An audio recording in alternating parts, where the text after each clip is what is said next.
Good evening guys, कैसे हैं आप लोग। आई होप सब अच्छे होंगे। तो गाइज़ अभी ना हम एक टाइप्स ऑफ डिसऑर्डर के ऊपर बड़ा इंपॉर्टेंट टॉपिक स्टार्ट करने वाले हैं। तो ये हमारे सीडीपी में आता भी है, इसमें से क्वेश्चन। तो गाइज़ काफ़ी अच्छे पॉइंट्स हैं, बहुत अच्छे से हम ब्रेन की एक्टिविटीज़ को समझ पाएंगे कि कितना इंपॉर्टेंस है हमारे ब्रेन को स्टेबल रखना हमारे लिए, वरना क्या क्या हो सकता है। स्टार्ट करते हैं अपना टॉपिक। और गाइज़ बहुत इंटरेस्टिंग टॉपिक है। इस टॉपिक के एंड में ना मैं आपको कुछ मूवीज़ भी बताऊंगा, क्योंकि हम बात कर रहे हैं डिसऑर्डर्स की ना, और जो भी स्पेशली हम मेंटल डिसऑर्डर्स की बात कर रहे हैं। तो उससे रिलेटेड कुछ मूवीज़ भी है जो मैं आपको एंड में बताऊंगा ना। अगर आपने नहीं देखी इनकेस तो आप देखना, सो दैट आपको थोड़ा सा और आइडिया मिलेगा कि हाँ, एक मेंटल डिसऑर्डर वाला कोई पर्सन हो तो वो कितने डेप्थ तक जा सकता है, कितनी गलत चीज़ें भी हो सकती हैं ना, क्योंकि सारा खेल तो यहीं से है, ब्रेन से है। सबसे पहले मैं जो टॉपिक का नाम बोल रहा हूँ वो है साइकोलॉजिकल डिसऑर्डर्स। तो साइकोलॉजिकल डिसऑर्डर्स बेसिकली आप समझ रहे हो ना गाइस, क्या होता है। हमारी जो ब्रेन की एक्टिविटीज़ है, जो हमारी साइकोलॉजी है, वो किस तरीके से वर्क कर रही है, उस पर बहुत कुछ डिपेंड करता है। जैसे फॉर इंस्टेंस गाइस, अगर आपसे मैं पूछता हूँ कि नॉर्मल इंसान आप किसे मानते हो सोसाइटी में, है ना, जो एक पर्टिकुलर सेट ऑफ बिलीफ को फॉलो कर रहे हैं। जैसे गाइस आप देखो, जो भी हम काम कर रहे हैं वो हमने एक्चुअली कल्चर को सीखा है ना सोसाइटी से, और उसको हम फॉलो भी कर रहे हैं। लाइक फॉर एग्जांपल, अगर हम किसी से बहुत अच्छे से बात कर रहे हैं, फॉर एग्जांपल यही आप देख लो,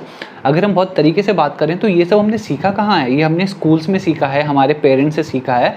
तो ये हमारी साइकोलॉजी में आ गया ना कि हमको रिस्पेक्टफुली दूसरों से बात करनी है। तो ये है। बट अगर कोई ऐसा नहीं कर रहा हो आपके विसिनिटी में, आप अपने एरिया में देखो कि कोई इस तरीके से बिहेव नहीं कर रहा, थोड़ा अलग बिहेव कर रहा है ना, बहुत कुछ भी कर दे रहा है, तब आप उसको कहने लग जाओगे कि यहाँ पे कुछ ना कुछ डिसऑर्डर हो सकता है ना।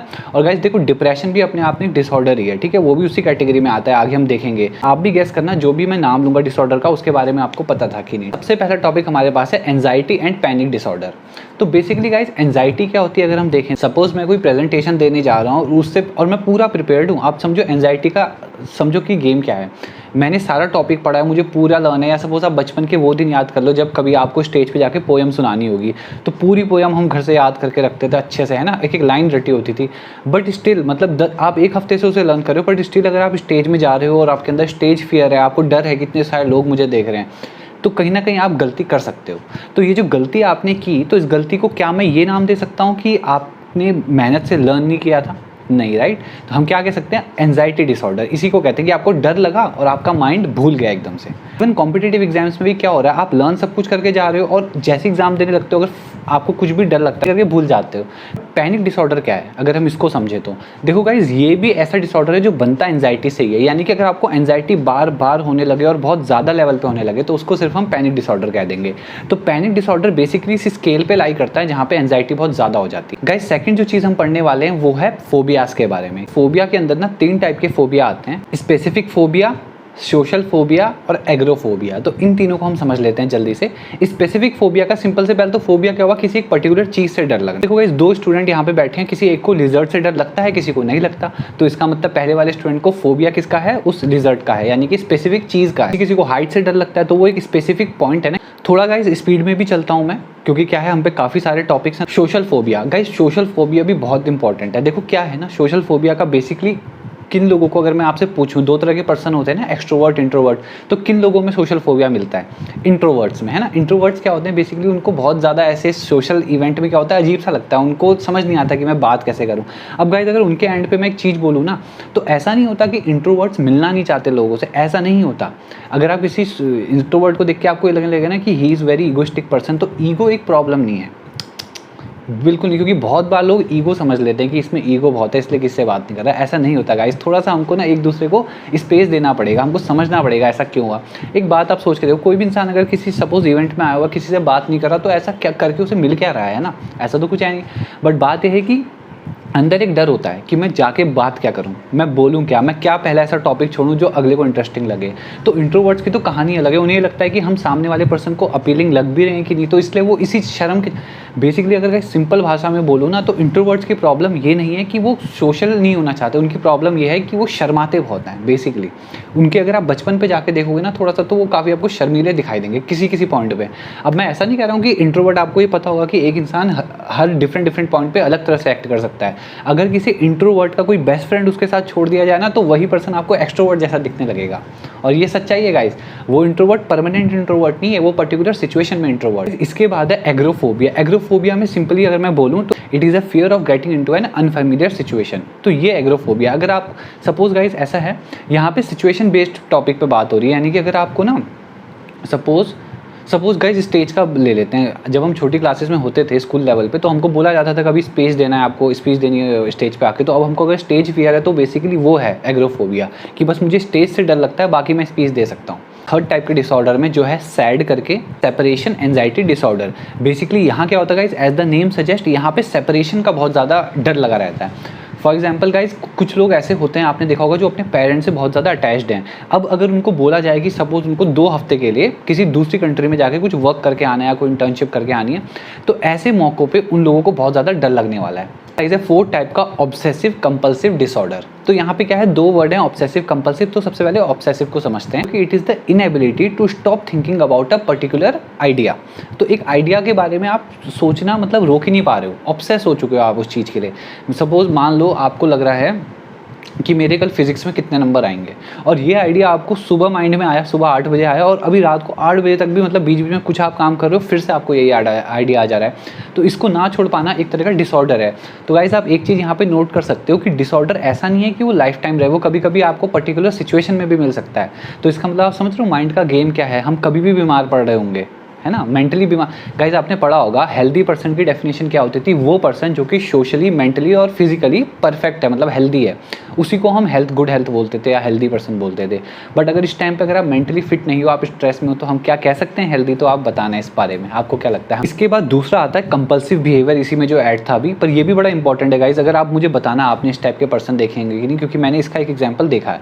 कंपल्सिव बिहेवियर में बेसिकली क्या होता है ना, आप कुछ ना ऐसी एक्टिविटी होती है जिसको आप छोड़ नहीं पाते, आप बार बार करते रहते हो, तो ये होता है आपका कंपल्सिव बिहेवियर। और मैंने देखा है गाइस, अब मैं आपको बताऊं इसका एक एग्जांपल, थोड़ा सा ऑड है, मैं बताता हूँ। बट आपको, हमारे रिलेशन में था कोई, है ना, मैंने क्या देखा था पता है उनको कैसा डिसऑर्डर था, उनको ना बार बार स्पिट करने का, मतलब थूकने का ये डिसऑर्डर था, पता है, वो हर 5 मिनट बाद स्पिट करते थे। इसके बाद हम बात कर सकते हैं PTSD के बारे में, जो कि है पोस्ट ट्रोमेटिक स्ट्रेस डिसऑर्डर। किसी के साथ कोई ट्रेजेडी हुई है, तो उस ट्रेजेडी के बाद सब कुछ ठीक हो गया, सब कुछ नॉर्मल हो गया होगा, बट स्टिल बार बार उस सपने आना है उस चीज़ के बारे में, या फिर किसी सिचुएशन में आप बैठे हुए एकदम से आपको डर लग जाना कि अरे ऐसा हो जाता। तो सपोज कुछ भी हो सकता है, यहाँ पे बचपन में भी कोई ट्रेजेडी हो सकती है। सपोज किसी हम झूले में बैठे हैं, बहुत बड़ा सा जो होता है ना व्हील वाला, जो है जिसमें गोल गोल घूमते हैं, सपोज किसी के सामने ऐसा हो कि वो झूला गिरते हुए देख ले हो, या वो झूला खुद ही गिरा हो, वो उसमें हो बट वो बच गया हो, कुछ प्रॉब्लम ना हो, बट झूला गिर गया हो, तो ये जो डर बैठ जाते हैं ना मन के अंदर, ये सब पोस्ट ट्रॉमेटिक में आ जाते हैं। तो गाइज इसके बाद एक और इंपॉर्टेंट है, जो कि है सोमैटिक सिम्टम डिसऑर्डर। तो गाइज अब ये कुछ ऐसे डिसऑर्डर्स हैं ना जिनके बारे में अगर आपने नहीं पढ़ा हुआ तो आप नहीं बता पाओगे, क्योंकि ये वर्ड ही कुछ ऐसे हैं जिनमें से कुछ मीनिंग नहीं निकल रहा ना। गाइज यहाँ पे क्या होता है ना, किसी पर्सन के साथ आप डिफरेंस समझना, क्योंकि इसके बाद एक और है जो इससे रिलेटेबल है, बट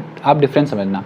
सोमैटिक डिसऑर्डर में क्या होता है ना, सपोज कोई ना बार्बर के पास गया, मैं एक सिंपल एग्जांपल लेता हूँ ऐसा ही वाला, कोई बार्बर के पास गया, उसने बाल कटाए, ठीक है, उसके बाद जब बाल काटने के बाद आपने देखा होगा बार्बर क्या होता है, एक ब्लेड से यूज़ करते हैं ना यहाँ पे इस तरीके से एक कट बनाने के लिए, परफेक्टली थोड़ा सही लगने के लिए। अब सपोज उस ब्लेड को, या शेविंग करने गया कोई, पर उस ब्लेड को ना अब क्या कहते हैं, उसके माइंड में ऐसा आया, जब सब कुछ हो गया था उसको एकदम याद आया कि ये तो मैंने पूछा ही नहीं कि आपने ब्लेड चेंज की कि नहीं बार्बर से, है ना, इवन बार्बर ने सपोज की भी हो, पर ये जो डाउट मन में आ गया कि ब्लेड चेंज की कि नहीं, क्योंकि आपको पता है ना अगर गाइज हम ऐसे इन्फेक्टेड ब्लेड यूज़ कर सकते हैं तो एड्स होने के चांसेस, और आपको पता है एड्स कितनी बड़ी प्रॉब्लम है, ठीक भी नहीं हो पाएगा इंसान इसमें, और सबसे बड़ी बात एड्स का तो ऑन द स्पॉट पता ही नहीं चल रहा, वो तो 10 साल बाद भी आ सकता है। तो अब आप देखो एक डर नहीं बैठ गया मन में, तो अब ऐसे पर्सन अब क्या करें ना, अगर यही पर्सन, डर तो लगा ठीक है माइंड में, बट अगर ये पर्सन बार बार डॉक्टर्स के पास जा रहा है, मतलब 1 हफ्ते में, महीने में, पर कंटिन्यूसली जाया जा रहा है, बार बार टेस्ट कराया जा रहा है ना, फिजिकली देखो कितना उसको भागना पड़ रहा है, वापस घर से एक दिन टाइम निकाल के डॉक्टर, तो ये जो कैटेगरी होती है ना जिसमें आप फिजिकली इतना पेन ले रहे हो, इसको बोलते हैं हम सोमैटिक सिम्टम डिसऑर्डर, ठीक है। अब इसी के जैसा गाइज एक और डिसऑर्डर की बात करते हैं, जो है इलनेस एंजाइटी डिसऑर्डर। ये भी थोड़ा उसी से रिलेटेड है। यहाँ पे भी आपको एक डर लग जाता है कि ये प्रॉब्लम या बीमारी मुझे हो तो नहीं गई, बट यहाँ पे आप बार बार ऐसे डॉक्टर्स के पास नहीं जाते हो, आप फिजिकली ऐसे नहीं भागते हो। तो यहाँ पे क्या होता है, आपको बस मन में रहती है बात। सपोज उसी पर्सन को अगर मन में ये बात रह जाए, वो जाए ना कहीं पे, एक बार टेस्ट करा लिया ठीक है, बट मन में ये रह जाए 2 महीने बाद फिर मन में आ जाए कि यार कहीं मुझे कुछ हुआ तो नहीं है, कुछ हुआ तो नहीं। तो ये जो इलनेस है जो मन में आपको आ चुकी है, इसको आप कह सकते हो इलनेस एंजाइटी डिसऑर्डर। और इंपॉर्टेंट है जो कि है कन्वर्जन डिसऑर्डर। अब इसका भी गाइज नाम से कुछ नहीं पता चल रहा कि ये क्या हो सकता है, तो आपको इसको समझना ही पड़ेगा। अब गाइज कन्वर्जन डिसऑर्डर में क्या होता है ना, आपको लगता है कि सपोज किसी के साथ कोई एक्सीडेंट हुआ है ना, सपोज वो बाइक से गिरा, बाइक से गिरने के बाद क्या हुआ ना, उसके हाथ पैर में कहीं चोट नहीं आई, कोई इंजरी नहीं थी, बट स्टिल उसको क्या लगने लगा कुछ देर बाद कि उसके हाथ उसको सुनने सा हो गया है ना, जबकि चोट नहीं लगी है ना, मेडिकली भी वो देखेगा कुछ ना छिला है ना कोई दर्द ना कुछ, बट उसको ऐसे लगने लगा तो उसका हाथ सुन्न हो गया।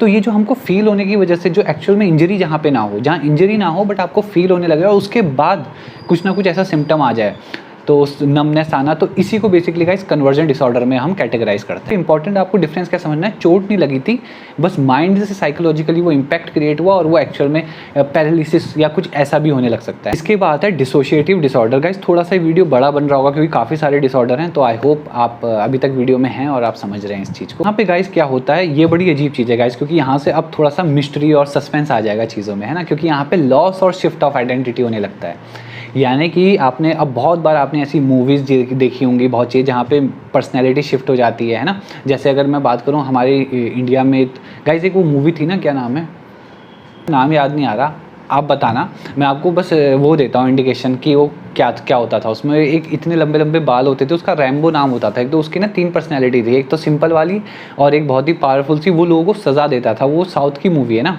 तो गाइस देखते हैं। अपरिचित अपरिचित अपरिचित, देखो अभी तक याद ही नहीं आ रहा था गाइस। तो अपरिचित मूवी अगर आपने देखी हो ना, तो उसमें जो होता है वो भी तो मल्टीपल पर्सनैलिटी डिसऑर्डर होता है। इसी के अंदर ना गाइस 3 कैटेगरी और है। ए पार्ट में मैं ये बोलना चाहूँगा, आप नोट्स भी बना सकते हो है ना सिंपली नाम के। ए पार्ट में गाइस हम बोल सकते हैं डिसोशिएटिव एमनीजिया, तो ये एक बीमारी, एक सिलेक्टिव मेमोरी लॉस होता है, ठीक है, और कोई पर्सनैलिटी का डिसऑर्डर नहीं है, पर एक मेमोरी जो है वो लॉस हो जाती है। सपोज किसी को याद ही नहीं आ रहा कि बचपन में वो इस इंसान को जानता था कि नहीं, है ना, और ये इंजरी की वजह से भी हो सकता है। आपने देखा होगा ना, जब कहते हैं किसी को चोट लगी तो उसकी याददाश्त चली गई, ऐसा बोलते हैं। इस बी पार्ट है डिसोशिएटिव आइडेंटिटी डिसऑर्डर, जिसके अंदर मल्टीपल पर्सनैलिटी इंसान को लगने लगती है उसकी है, ठीक है गाइज। और इससे रिलेटेड गाइज मैं एक मूवी अभी आपको और बताता हूँ। एक तो अपरिचित अगर आपने नहीं देखी ये है, और दूसरी गाइज अगर मैं बताऊँ ना, एक स्प्लिट करके मूवी है जो कि 2016 या 17 की है, और इस मूवी में भी गाइज इसी कॉन्सेप्ट के ऊपर पूरी मूवी डिज़ाइंड है और काफ़ी अच्छी रेटिंग है इसकी, 7.3 है समथिंग IMDb में। तो अगर आप देखना चाहो कि एक्चुअल में क्या हो रहा होता है इन मूवीज़ में और इस डिसऑर्डर में, तो आप देख सकते हो, है ना।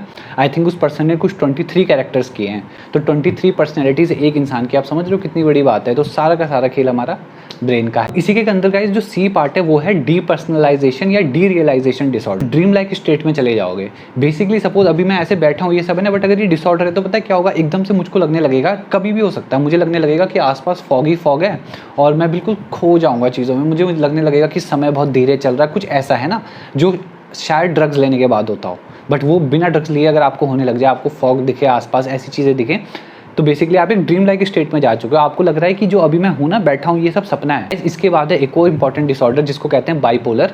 अब बाइपोलर के बारे में भी गाइस अगर आपने नहीं पढ़ा होगा तो इस नाम से हमें कुछ समझ नहीं है। गाइस बेसिकली बाइपोलर डिजीज में क्या होता है ना, यहाँ पे मूड शिफ्ट होते हैं, बड़े स्ट्रॉन्ग मूड शिफ्ट होते हैं ना, मतलब एकदम से आप हाई मूड से बिल्कुल लो में जा सकते हो, तो ये बाइपोलर है। बेसिकली आप ऐसे समझ सकते हो कि सपोज अभी मैं बैठा हूँ ना, मुझे अच्छा फील हो रहा है कि यार बचपन इतना अच्छा था, वो मतलब एक्साइटिंग सा फील हो रहा है, और एकदम से ना अभी के अभी मुझको लो फील होने लग जाए कि यार सब कुछ खत्म हो गया और ऐसे बहुत दुखी हो जाए, तो एकदम हाई से एकदम लो, फिर वापस हाई फिर लो। तो बेसिकली ये क्या होता है, एक रोलर कोस्टर जैसा है।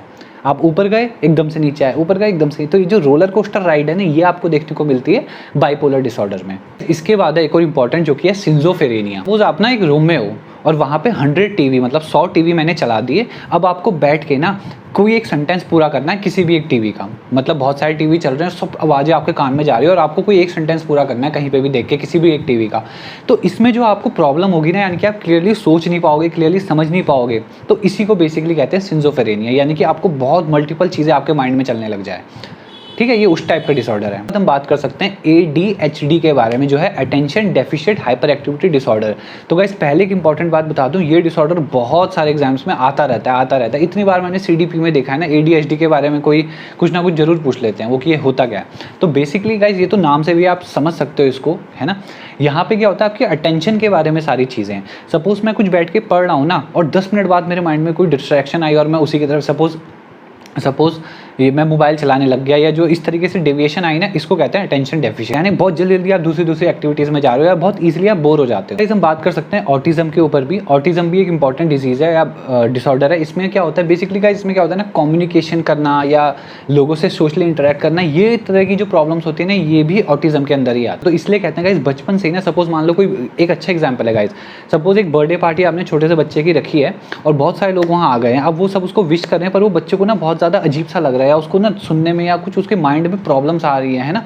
अगर वो कोप अप नहीं कर पा रहा है इस इन्वायरमेंट में जहाँ पे इतने सारे लोग उसको विश कर रहे हैं, उस पर अटेंशन दे रहे हैं और उसको अच्छा नहीं लग रहा, तो बेसिकली गाइज ये जो भी उसने नॉर्मल इंसान से अपोजिट बिहेव किया ना, क्योंकि और कोई नॉर्मल इंसान होता है उसको अच्छा लगता है ना, वो तो बहुत खुश होता है कि मुझे गिफ्ट्स मिल रहे हैं, मुझे अप्रिशिएशन मिल रहा है, बट उसका अगर बिहेवियर अलग है तो वो ऑटिज्म में आप काउंट कर सकते हो। और इसलिए कहते हैं कि आपको छोटे बच्चों को तो बहुत अच्छे से ऑब्जर्व करना चाहिए बचपन में, क्योंकि अगर उनको कोई डिसऑर्डर है ना तो उनको वैसे ही ट्रीट करना पड़ेगा। मूवी मुझे अभी और याद आई कि ऑर्फन करके कोई मूवी है 2009 की, वहाँ पे भी आपको पता है वो मेंटलिटी, मतलब आपको ये सारी मूवीज़ में ना एक चीज़ देखने को मिलेगी कि जो ब्रेन में डिसऑर्डर होता है ना, वो कुछ भी करवा सकता है। वहाँ वो बच्ची होती है, मर्डर कर रही होती है जिस फैमिली में जाती है। और बाद हम बात कर सकते हैं इंटेलेक्चुअल डिसेबिलिटी के ऊपर भी। तो यहाँ पे बेसिकली क्या होता है ना, पहली बात तो इसको टेस्ट करने के लिए एक IQ टेस्ट किया जाता है, और जिसमें भी IQ अगर 70 से लेस हो रहा होता है तो वो इंटेलेक्चुअल डिसेबिलिटी में काउंट हो जाता है। और इंटेलेक्चुअल डिसेबिलिटी मतलब यही जिसको रीडिंग, लर्निंग, राइटिंग, इन सब चीज़ों में प्रॉब्लम आने लगा। लास्ट टाइप और डिस्कस कर लेते हैं, फिर हम वीडियो कंप्लीट करेंगे, और वो है ईटिंग डिसऑर्डर्स के ऊपर। गाइस आपको पता है, हमने सोचा भी था कि ईटिंग डिसऑर्डर्स के अंदर भी प्रॉब्लम आएगी साइकोलॉजिकल। देखो गाइस क्या है, इसके अंदर भी 3 पार्ट हैं ABC करके। पहले हम एक ही बात करते हैं, एनोरेक्सिया नर्वोसा। तो गाइस ये क्वेश्चन तो मैंने देखा है एक्चुअल में, ये CTET या UTET में ना आ चुका है क्वेश्चन कि ये क्या बीमारी है। तो बेसिकली गाइस यहाँ होता क्या है, यहाँ पे गाइस क्या होता है ना, कोई इंसान जैसे उसको अपने ना बॉडी वेट से बहुत ज़्यादा वो होने लगती है एंजाइटी। ऐसे मान लो अगर मेरा बॉडी वेट बहुत बढ़ता जा रहा है ना, ओवरवेट हो रहा हूँ, तो अब मुझको बस कैसे भी कम करना है। अब कैसे भी इस कम करने वाली सिचुएशन के लिए मैंने क्या किया, मैंने खाना ही खाना छोड़ दिया बिल्कुल। मतलब खाने को बिल्कुल ही अवॉइड कर दूं। अगर मैं सपोज 3 दिन तक खाना ही नहीं खा रहा हूँ, है ना, थोड़ा सा कुछ खा रहा हूँ फिर छोड़ देना, तो इस तरीके से खाने से इतना दूर भागना जो होता है ये भी डिसऑर्डर है, क्योंकि हम नॉर्मली एक्ट नहीं कर रहे हैं ना। तो एक तो चीज़ होती है डाइट में रहना, पर ये तो कोई मतलब ही नहीं बना ना कि आप दिन भर ही खाना नहीं खा रहे हो, बिल्कुल अवॉइड कर रहे हो। उसके बाद गाइस जो B पार्ट है वो है बुलिमिया नर्वोस। गाइस बेसिकली इस वाले केस में ना अच्छे से याद रखना, आप यहाँ पे एक साइकिल रन कर रहे होते हैं, कोई भी इंसान होगा एक साइकिल पे चल रहा होगा, और वो साइकिल होगी between eating and purging. Purging का बेसिकली मतलब वॉमिटिंग करना, इस तरीके। बेसिकली होगा क्या, कोई पर्सन है ना, उसने सारा खाना खाया, अब खाते वक्त तो खूब सारा खा दिया, मतलब एक जब हमारा पेट भर चुका है तब भी हम खाए जा रहे हैं, खा लिया हमने। अब जैसे ही हमने इतना खाया ना तो हम फट से भागे और हमने क्या करा, वॉमिटिंग करने की कोशिश की, या हमने कोई लैक्सेटिव ले लिया। तो इस तरीके से अगर हमने क्या करा, वॉमिटिंग करी, खाना निकल गया, तो जब हम, तो गाइस सिंपल सी बात ये है ना, जब हमारा पेट इतना भर गया था कि हमसे नहीं खाया जा रहा था, तो हम क्यों खा रहे थे, है ना। यहाँ पे क्वेश्चन है। तो एक सिंपल, जब क्या होता है, जब कॉमन सेंस फॉलो नहीं हो रही होती तो आप समझ जाओ वहाँ डिसऑर्डर है, वरना कॉमन सेंस यही कहती है जब पेट भर गया तो और क्यों खाए। तो वो खाए जा रहे हैं, और उसके बाद फिर क्या करें, दूसरा केस देखो कितना अमेजिंग है, जैसे ही सब खा लिया फिर जाके वॉमिटिंग भी कर रहे हैं, है ना। तो ये जो साइकिल के अंदर रन कर रहे होते हैं, ये बुलिमिया नर्वोसा में आता है, जो कि इंपॉर्टेंट टर्मिनोलॉजी है। गाइस C पार्ट जो कि 3rd है, बिंज ईटिंग के बारे में। बस बिंज ईटिंग में बेसिकली क्या है ना, कोई इंसान जो है वो बहुत खा ले रहा है, ओवर ईटिंग कर दे रहा है हर बार। जैसे नॉर्मली क्या होगा कि आप खाना खाने बैठे हो, आपने 10 रोटी खाई, है ना, 10 रोटी ठीक है चलो मान लिया, बट कोई इंसान 20-20 रोटियाँ खा जा रहा है हर एक डाइट में, है ना, ओवर ईटिंग कर रहा है, अपनी कैपेसिटी से और ऊपर खा जा रहा है, तो इसको आप कहते हो बेसिकली क्या, बिंज ईटिंग। अपनी ईटिंग हैबिट्स के ऊपर कंट्रोल खो दिया, आप आउट ऑफ कंट्रोल होकर खाए जा रहे हो, है ना। तो ये है ओवर ईटिंग, इस तरीके से करना। इसी के साथ खत्म होते हैं सारे डिसऑर्डर्स। और सॉरी गाइस वीडियो थोड़ी लंबी बन गई है क्योंकि काफ़ी सारे पॉइंट्स थे। अब लास्ट में गाइस जाने से पहले मैं कुछ मूवीज़ आपको बता देता हूँ जो कि हो सकता है आपको देखने में इंटरेस्टिंग लगेगी और थोड़ा सा आपका माइंड डिसऑर्डर से रिलेटेड और खुलेगा। तो एक मूवी तो मैंने आपको स्प्लिट बताई थी, उसके बाद गाइस एक और मूवी है ग्लास करके, GLASS, जो कि 2019 की मूवी है। यहाँ पे भी साइकोलॉजिकल डिसऑर्डर्स के रिलेटेड ही मूवी है ये। इसके बाद गाइस एक और मूवी है ब्लैक स्वान करके। आई रियली होप कि वीडियो आपके लिए हेल्पफुल रही होगी। गाइस अच्छी लगी हो तो वीडियो को लाइक करना, चैनल पे नए हो तो सब्सक्राइब करना। बाकी मिलते हैं फिर किसी और वीडियो में, तब तक के लिए bye. Losing time, I'm fading fast. I just wanna make it last. Try to let go of the past. I close my eyes, embrace the blast. Sleepless nights and headaches stack. Restlessness to hell and back. What's my purpose? What do I grab? A slippery surface, a heart attack. And sometimes you just gotta believe.